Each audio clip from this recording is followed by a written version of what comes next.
নামাজের মধ্যে দিয়ে সারা করি এভাবে সুবহানাকাল্লাহুম্মা বিহামদিকা ওয়া তাবারাকা ইসমুকা ওয়া তাআলা জাদ্দুকা ওয়া জাল্লা সানাউকা ওয়া লা ইলাহা ইল্লা গোষ্ঠীরা দ্বিতীয় তাকবীরের পরে আমরা দুরূদ শরীফ পড়ব। তৃতীয় তাকবীরের পরে একটি দোয়া আছে, আল্লাহুম্মা গফির লিহাইয়িনা ওয়া মাইয়িতিনা, এই দোয়াটি আমরা পড়ব। চতুর্থ তাকবীরের পরে আমরা সালাম ফিরায়ে আমরা নামাজ শেষ করব। জানাজার নামাজ শুরু হচ্ছে। আজ বাংলাদেশের আল্লাহু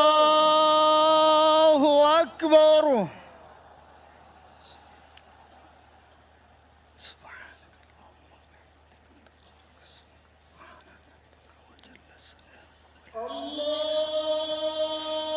আল্লাহু আকবার।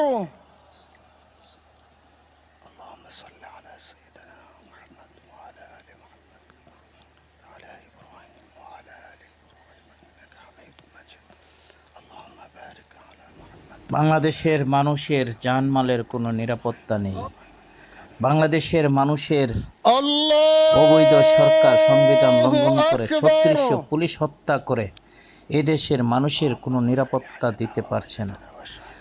আপনারা দেখেছেন হাদি যেদিন মারা গিয়েছে সেদিন কিভাবে প্রথম আলো অফিস, ডেইলি স্টার পত্রিকা অফিস, আরও বিভিন্ন সরকারি স্থাপনাগুলো এবং মন্ত্রী মিনিস্টার সকল আল্লাহু আকবার।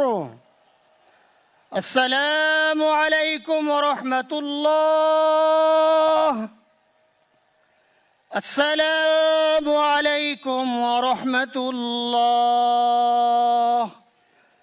আশহাদু আল্লা ইলাহা। সকলের বাড়িতে হামলা করেছে। এটা হলো জঙ্গলি স্টাইলে তারা রাষ্ট্রকে ধ্বংস করার পায়তারা করছে। তাই বাংলাদেশের জনগণ এখন এক বাক্যে দাঁড়িয়ে আছে যে জঙ্গলিদেরকে প্রতিহত করার জন্য। ইনশাল্লাহ অতি দ্রুতই এই জঙ্গলিদেরকে এই দেশ থেকে তাড়িয়ে দেওয়া হবে, শুধু সময়ের ব্যাপার।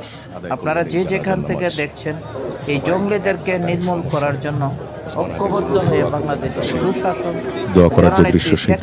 নেতৃত্বে বাংলাদেশের শৃঙ্খলা মানুষজন যারা এই নামাজে অংশগ্রহণ করেছেন এবং অশ্রুসিক্ত নয়নে তারা শেষ বিদায় জানাচ্ছেন ওসমান হাদিকে। মানুষের গণতান্ত্রিক অধিকার পাওয়ার জন্য পুরো জানাজার যে আয়োজন, হয়ে সেই আয়োজনকে কেন্দ্র করে সকাল থেকেই আমরা এই মানুষজনের উপস্থিতি দেখেছি। এই বাংলাদেশের জনগণ এখান থেকে সবাই ওসমান হাদির মরদেহ সরাসরি নিয়ে যাওয়া হবে ঢাকা বিশ্ববিদ্যালয়ে। প্রস্তুত হয়েছে, সেখানে তার দাফন সম্পন্ন হবে। দাফনের জন্য জয় বঙ্গবন্ধু।